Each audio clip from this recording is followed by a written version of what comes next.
Washington, D.C. is probably the most significant city in the world. It's a world that's built for Satan. We see a wonderful historic day for the nation, and the Freemasons of the United States of America are most privileged and happy to be able to participate in this momentous event. We are beginning our day, as we do in Freemasonry, with the thought of God. In order to be a Freemason, one must not belong to any particular religion, but he must believe in a supreme being in some form. Senator Thurman, members of Congress, most worshipful Grand Masters, my brother Masons, and my fellow Americans. Today is a most sacred and special occasion for all of us. 200 years ago, beneath this hallowed sanctuary, the Capitol cornerstone was laid by President and then Grand Master of Freemasons, George Washington. The inauguration of George Washington had taken place on April 30th of that year. On the Bible, which is here this morning through the courtesy of St. John's Lodge number 1. This is the same Bible upon which Presidents Clinton, Bush, Carter, and George Washington were inaugurated president.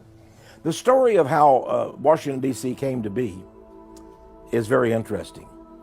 Washington, D.C. was originally farmland. This was chosen, of course, by Jefferson and Washington and others to be the site of the new capital of the United States. But Thomas Jefferson knew that this great city needed a full-time architect. He would be the one who watched over it, but he obtained the services of a man from France, a Freemason named Pierre Lafont. Pierre Lafont was a man who knew the Masonic occult world. He knew what he was designated to do. He sought to build a city which was shaped in the form of a pentagram. The first time I heard that, you know what I did? I went on Google Earth. Because I don't just believe everything I hear. I went on Google Earth. I didn't even look at a map. I looked at Google Earth and just zoomed in with a satellite image on that, and I said, there it is. I mean, you'd have to be blind not to see it. I was thinking like, okay, how am I going to find it? And there was just, it's right there. You can't miss it.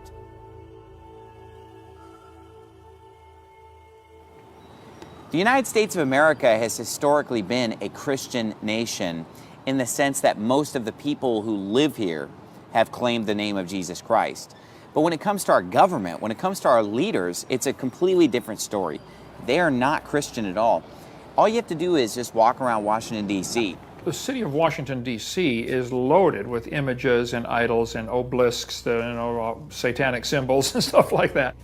Of course, the whole world knows the name Washington, D.C. What does it mean? Well, of course, it's named after George Washington, the general who defeated the English in the American Revolution. Washington, D.C. But there's a D.C., a District of Columbia, after the name of Washington. What is the District of Columbia? You know, a lot of people have seen Columbia pictures. They see the logo when the woman comes out, and the beautiful woman, and she's holding a great flame in her hand, or a great light, the great torch, the torch of knowledge, of light, because Satan comes as an angel of light. That's his light. She's his goddess, and she's holding up that light. But why would the District of Columbus be called that? Why not the District of Christ? You know, Yeah, it's the District of Columbia, a false goddess. There you go, a And false it's goddess. just a totally pagan place. A totally Everywhere pagan place. you turn is paganism. That's right. Then go to the individual state capitals and you'll find the same idolatry. I remember as a child touring the state capital in Sacramento, California, and seeing the seal of the great state of California, which is Athena. And here's a statue of Athena. And here's another statue of Athena. And look at the capitals of the states themselves. In fact, even the symbol of our nation is a graven image. Because the Statue of Liberty is a graven image by anybody's definition. It is a carved image of man. Now you say, well, it's a woman. But here's the thing. It's a man that's dressed up as a woman. I'm not kidding. You think I'm kidding, but I'm not. See, Lady Liberty is actually patterned after the Greek god Prometheus. That god right there is the light bearer, or Lucifer even.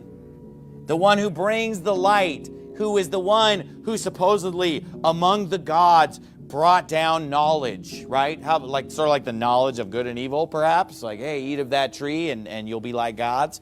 He, Prometheus, was the one who did that. And that is a replica of Prometheus. They're all idols of Satan. That's what we have in Washington, D.C. They're beautiful. Oh, yes, they're beautiful. They're lovely. They're made of stone. But they are of the devil. There's a famous book published by Freemasonry in Washington, D.C. It's entitled 10,000 Famous Freemasons. That's the title of it. 10,000 Famous Freemasons. It's a great reference book. You'll find the names of astonishing people there. In fact, it seems that at least 14 U.S. presidents have been Freemasons. Some 35 Supreme Court judges have been Freemasons. And the numbers of governors and generals and senators and congressmen are innumerable. Laying the cornerstones of buildings which serve mankind is one of the world's most ancient customs. The cornerstones of the President's house, known to us as the White House, the Washington Monument, the Smithsonian, Independence Hall in Philadelphia, incidentally by past Grand Master Benjamin Franklin, and Constitution Hall stand out among many others as outstanding examples of cornerstones which have been laid Masonically. Notice that the obelisk stands in the midst of a great circle. The obelisk is in fact the phallus symbol. The phallus symbol. It's the phallus of the great sun god, the great architect. He is the one who designs the world, and it is his architecture that reigns. You will find an obelisk right before the Vatican in Rome. You will find one in London. You'll find also, of course, throughout Egypt, the obelisk. You'll even go to New York. You can go to Central Park, and you'll see the needle of Cleopatra, so-called. So the occult world has placed these obelisks in the major cities across this globe. But in Washington, D.C. is the primary obelisk. Know all of you who hear me, we proclaim ourselves free and lawful Masons. We are met in open day under the broad canopy of heaven to lay the cornerstone of this building, symbol of freedom to our citizens. May the Lord prosper our handiwork, and may this building continue for centuries as a credit to the nation and a blessing to the citizens thereof. You know, Jefferson not only helped to design, along with L'Enfant, the capital of the United States, but Jefferson also helped to design the Great Seal of the United States. Take out your $1 bill, the most common currency of the United States. There you will see the hidden side of the Great Seal.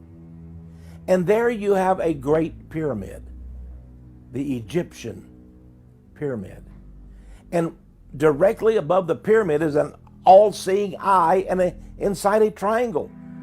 That all-seeing eye is the eye of Horus, the son of the sun god. What is America doing with the sign of Osiris and his son Horus and their great pyramid? Now, there is a motto also to the reverse side of the Great Seal. It's E pluribus unum.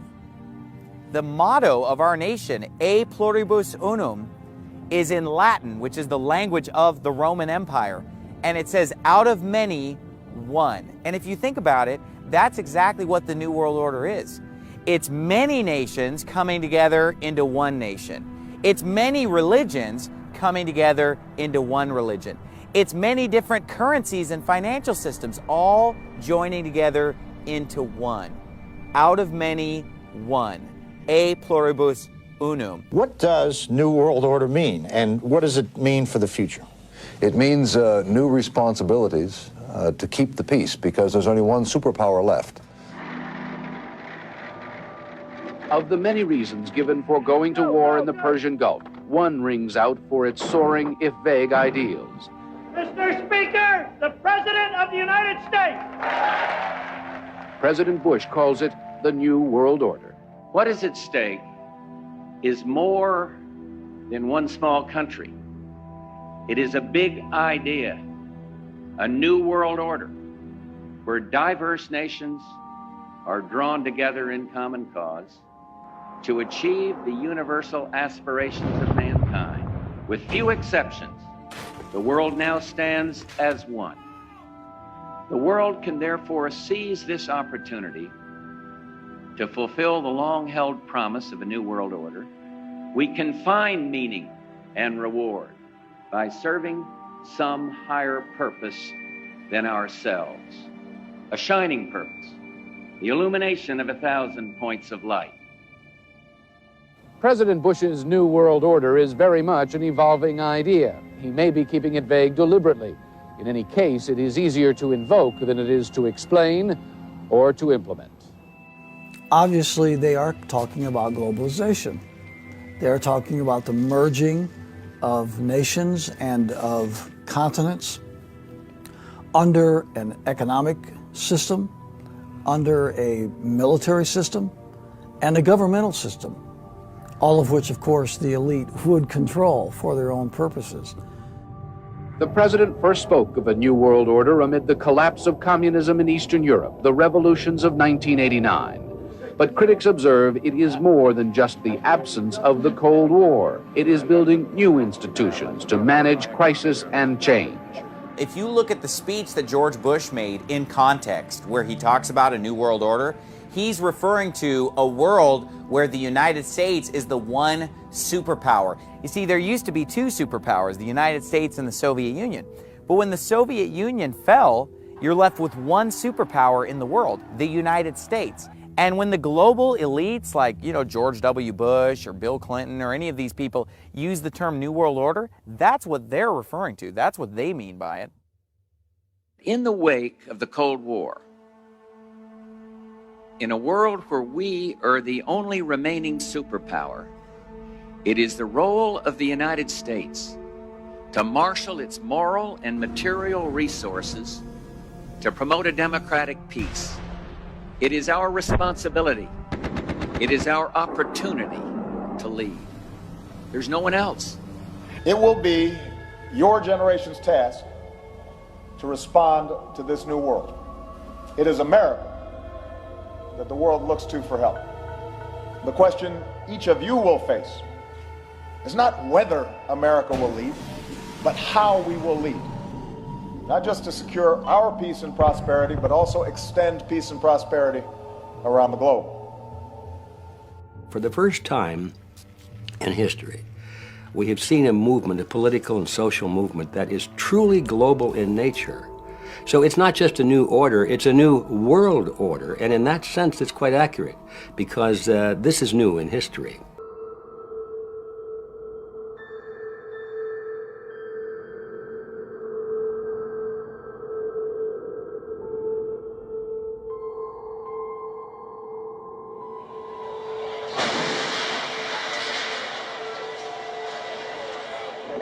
Smoke, 105, 2 power. All right, sit tight. We'll get to you as soon as we can. There's some staying up. The smoke's really bad, man. I barely need. That's all we can do. Where are you? What's you guys up to? We're getting there. We're getting there. Doesn't feel like it, man. I got one too. I understand that, sir. We're on the way. It's really bad. It's black. It's iron. man. My wife thinks I'm all right. I called her and said I was leaving the building. I was fine. Just think of us, 2 broken windows.